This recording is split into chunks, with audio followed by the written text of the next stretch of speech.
Hello there. Once again, it's Anton from Antonio Bay. Thank you for stopping by the collection room this morning. Today I am taking a look at some stuff I picked up from a big flea market up in Ruidoso, which is a little mountain town up there in New Mexico where a lot of Texans go. And this big flea market had comics stuffed in almost every corner. They were all over the place. And so like it took hours to find all of them, and they were not really that cheap. Most of them were marked $3, and you know what, 3 to 5, and they were just a mess. And so I was like, okay, well, let me see what I can find. If there's anything that I have to have, it was kind of hard because it was like Golden Age, Silver Age, modern, just all over the place. Marvel, Archie, just a mess. But I found a few that I thought just looked cool enough that it's not a book I collect, but on its own, it just looked cool enough that I would grab it. That is, except for this Legions. I do collect Legion of Superheroes whenever I see them. Pretty much, if they're a good price, I'll grab one. So this being a 20-cent cover price, Jungle Action, Marvel Comics. Never heard of it, of Jungle Action. Tharn, the Lord of the Jungle. I always love, anytime you got jungle characters, they always have the most ridiculous names like Trognard or Thongor. That's an actual real one. Just Rula. Crazy weird names. But yeah, so I enjoy these. Are they usually stupid? Yeah, and I don't want to like say that like I'm not trying to put it down. I love the old Jungle comics, but let's face it, a lot of them are rather shallow and stupid. They're not great high quality stories. Most of them. Some of them there are of course exceptions to that rule, but most of them are just not very good. Wow, Lorna of the Jungle. That is a brilliant opening page. That just looks great.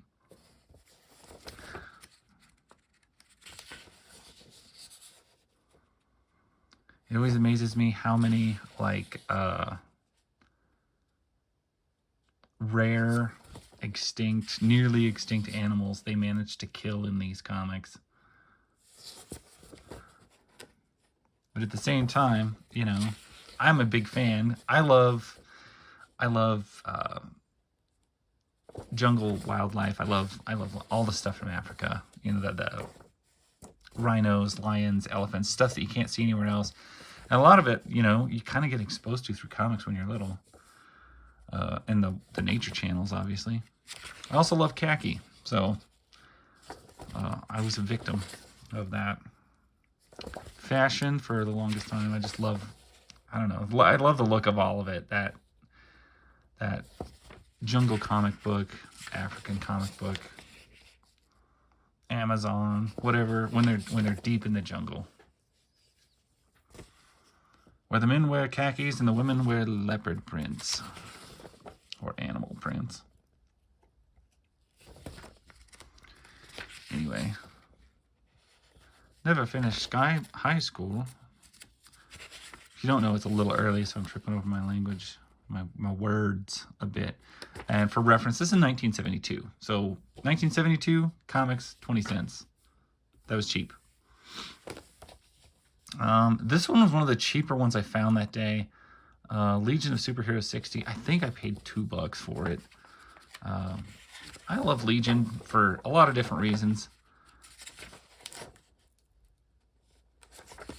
The art in them is mostly quite good. A lot of characters I don't recognize, and it's one thing to like pick up a Superman book or something like that and look through it and kind of know where you're at and what's going on. To open up a Legion of Superheroes, so often I have no idea who anyone is or where we are. Even as I get more familiar with it, it's still like a mystery of like, I don't know where we are or what we're doing or who's this. And so I appreciate that aspect of the book. It always kind of keeps me guessing. It's a great shot, by the way, of a lot of characters.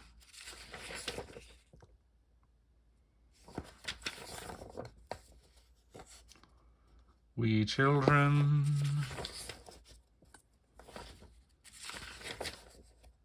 Plus, if I remember right, Adam Hughes did a lot of the covers on these. A lot of the art in them. If I remember right. If I'm remembering the right name.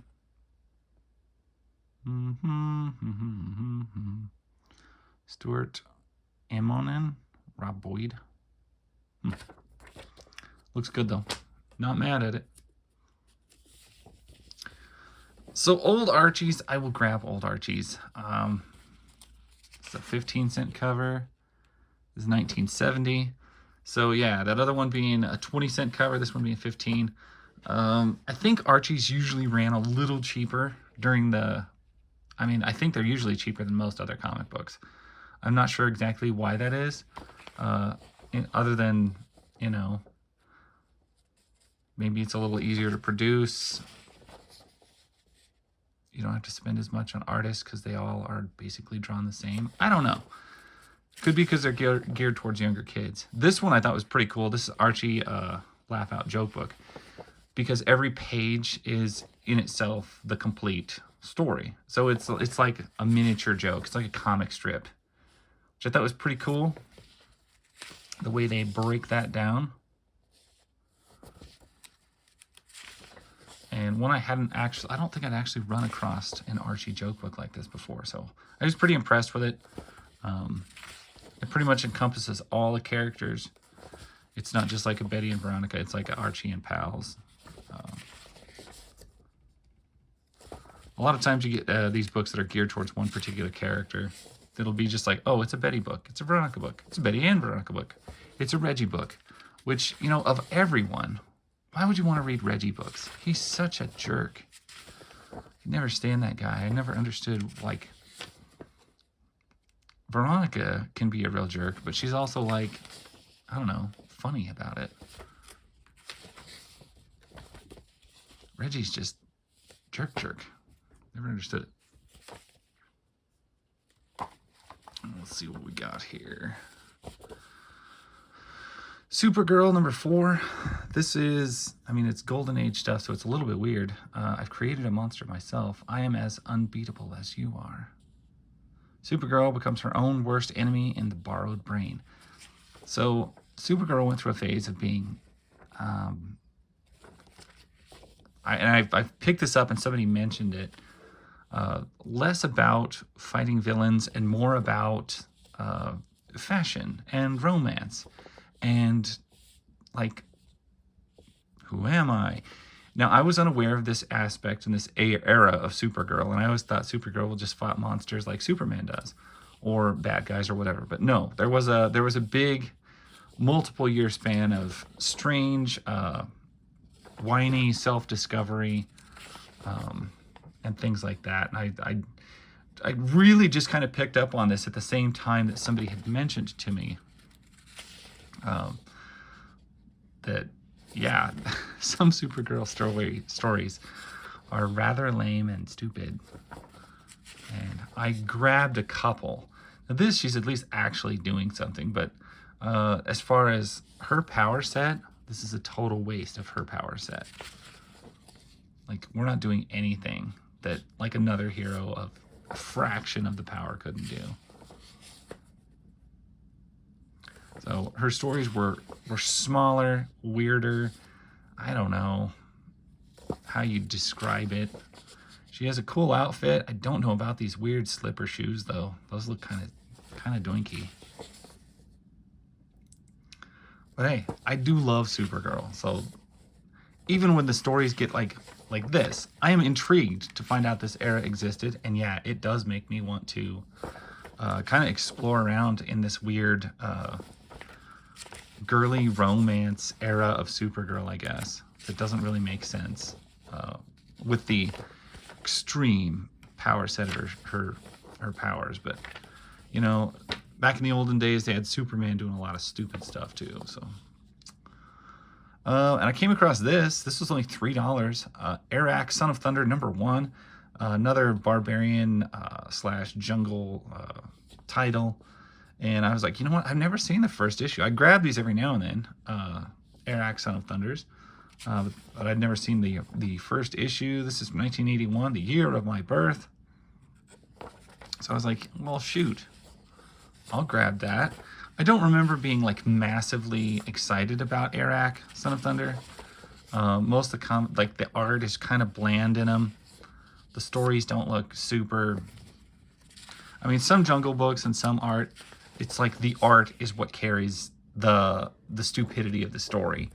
And in Arak, I'd say the art is not carrying the story as much as it could for such a I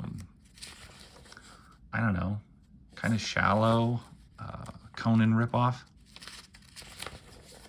Because I do feel like this is a Conan ripoff. I mean, just look at him. He looks exactly like Conan. The headband, the long black hair, the kind of reddish tone of his skin.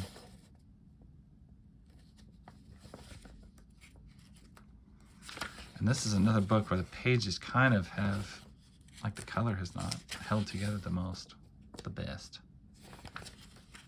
But for an issue number 1 for $3, I'm not gonna pass that. So this one has a goober on the front. I don't really care. It's a 20-cent cover. It's February of 1973. What is the good of being a Supergirl helping everyone if I can't even get a date? This is the cover that they give us. This is what we're talking about. You're Supergirl. You have basically godlike powers on Earth. And this is what you're whining about. You're sitting outside this party whining with the cat. Yeah. Is this what we wanted out of Supergirl's life and stories? Maybe not. You know, this is a woman who could basically punch a hole in the moon crying about not having a boyfriend. I don't know. Some of this just seems ridiculous. She chucking caskets around? Holy cow. And now she's fighting Nancy Drew?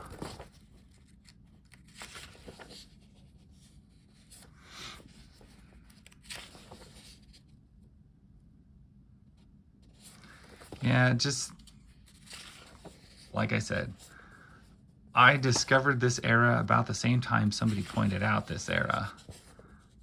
And I was like, yeah, I thought those were odd looking books. And now I'm like opening them up and I'm like, yeah, these are weird. Like, records, Jesus Christ Superstar, 71 rock hits, bubblegum.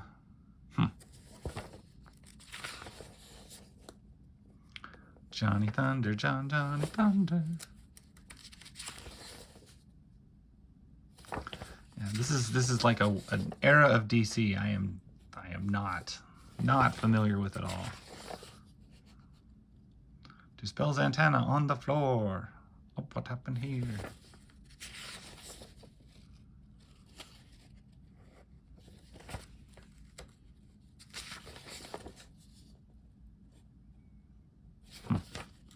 Schwinn. I love Schwinn. I used to have a great Schwinn bike back in yon day. I grabbed this issue of Warlord. This is 124. Pretty sure I didn't have this one. I grab Warlords when I see them. It's one of the more interesting titles to me of the barbarian type, because it's a pretty good blend of sword and sorcery and sci-fi, because I'm not a big fan of all sword and sorcery, most at all. This is a great opening page here. But Warlord seems to find a weird balance, and I love the art in the book. I love the characters' designs. So I usually grab these, and I had a really good set at one point that I gave away. And since then, I've kind of acquired not near as many as I once had, but quite a few. I grab them now to try and, I don't know, kind of replace the run to some degree. But I'm also not like die hard. I gotta have every issue.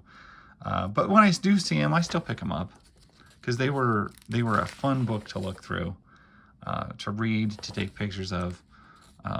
And certainly to display. Like if you're into displaying any comic titles, or you just love a good cover, Warlord's probably got you covered in that. I mean, it's got some great covers. And like I said, great weird character designs. This guy with the weird mouth goggles and the mohawk, and this lady with the big hair. Kind of looks like Storm, but it's not. This guy looks like, what's his name? The G.I. Joe guy who always changes. Zartan? I can't remember. Everybody looks like everybody. Maybe they're not good character designs. Maybe they're just stealing from all the good places that have good character designs. That's probably it. Now, I don't have... At one point, I had many, many years, probably 50 years worth of X-Men. Uncanny X-Men, like the whole run. Like all of it.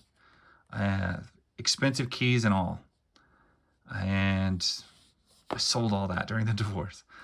But I did see this, issue 241, Inferno, because I loved the creepiness and the what do you call this? Uniformity of the cover. Both sides balanced. It's just a well-balanced cover. I kind of like covers like that. And I like the Goblin Queen, and all of this was creepy. And so I saw this, and it was like $3, and I was like, I'll get that. I mean, I don't need, like, to rebuild my Uncanny collection by any means, but one issue won't hurt, will it? Grabbing one issue is not going to start a problem. I like Vertigo's in here. Harpoon, Riptide. So this is probably going on... is this during the Morlock Massacre? I don't know. Because these are definitely the Reapers? What do they call these? Marauders. The Marauders.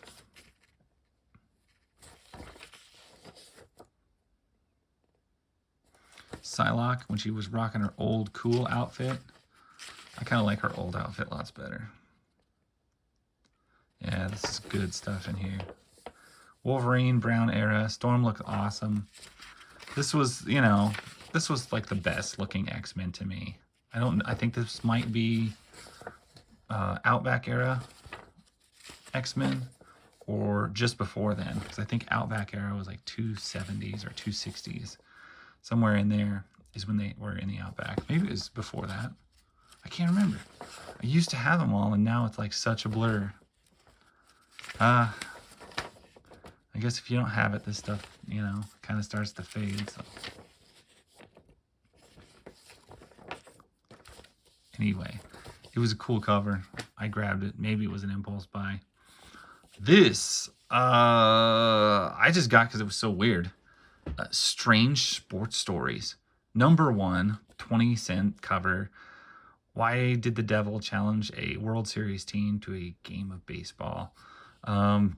Yeah, so this is really odd, and that's part of why I was intrigued by it. So yeah, the devil, literally, like this baseball team like dies in a plane crash, or doesn't. They're like almost dead in a plane crash, and Satan basically challenges them to a baseball game. And it's even his own demon umpires and stuff. Really odd. But it's just Satan playing. So like he's really fast. And he runs around and he does all this stuff. And they can't beat him. And they finally figure out a way to beat him using his own umpires and stuff like that. And they get him out somehow on a baseball technicality by making sure he stays tagged in. And so, yeah, it's weird, and I don't really get baseball well enough. But they walk him, I think is how they do it. The pitcher walks him, and that way he can't hit home runs. So once the pitcher walks him, they tag him out on base, or he's safe on base. They make him safe on base. And that way he can't forfeit the base and do a run. It's something like that. It was just really weird. Then it turns out they didn't die and all that. It's just very odd story that like. If you see this issue, I highly encourage you to grab it because it's weird. And the next issue is like, the next story is like bowling but it's like a bowling leprechaun, because apparently leprechauns are really into bowling. Yeah, yeah, bowling leprechauns and baseball games with Satan. Which that's a great title, I think. Maybe that's what I'll call this video, because this is weird stuff, but great book. And then lastly, I came across this. Now, you know, I love, more than Mirage, more than anything, I love Eastman and Laird's Archie Ninja Turtle series. To me, that was what I grew up reading. That was some of my first Ninja Turtle stories that I ever got. Oof. This one's a little rough. I love the art in this thing. I love the art in this book. It is so fun. It is so... And it is a different version and a different set of stories for Ninja Turtles than you're going to get anywhere else. But it somehow has the friendliness of the cartoon, but it's a little more serious. But not so serious as the Mirage version, the original publication series. I don't know. There's just like a weird, perfect blend in the Archie Adventure series, and it remains, I kid you not, it is my favorite version of the Ninja Turtles. It's my favorite version of Slash, of the Wingnut and Screw Loose. I don't even hate Cuddly Cowlick. Like, everybody else hates this thing. I didn't hate it. I mean, I hated it at first, but then I kind of, like, it grew on me as I appreciated the quirkiness of it. Yeah, just the odd stories. I loved the treatment of Bebop and Rocksteady. I just loved all of it. It was good. The intergalactic wrestling match was a little weird, and I thought Raphael looked like crap for a long time in that weird black costume. But I didn't even really hate that either. The addition of like certain characters like Belly Bomb that only existed in this universe that they're in, I didn't hate him either. In fact, I'm kind of waiting for NECA to make a figure of him because I'm excited to have it. Now, was the art always top-notch in these? No. Sometimes it hit a weird off mark where some of them were just not very good. Oh yeah, this insect empire that they fight, I thought was fun, like very fun. Like, it did not in the, it's not in the other comic, it's not in the cartoon. It appears nowhere but here, and I still thought it was great.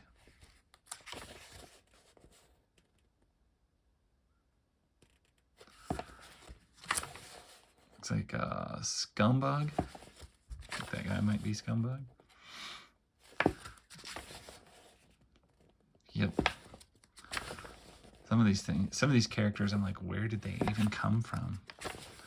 And, you know, it's, what can I say? It's weird and awesome, and I like it. So when you find, you know, a big series like this, and this is a little earlier, I didn't start reading it till issue 13, was the earliest one I could ever get my hands on as a child. So like an earlier volume. This is volume 2. It's just earlier stuff. You got to grab it. You got to read it. You got to own it. It's just one of those things I'm not going to leave. I think it was $5, but it's like, I don't know, 4 issues in there. It's a big set. So very pleased with it. Thought it was a good haul. I think I paid, I don't know, maybe $25-30 for all these. More than I maybe wanted to, but I don't really care. It's what I do. Anyway, thank you guys for watching. Appreciate it. I will catch you guys later.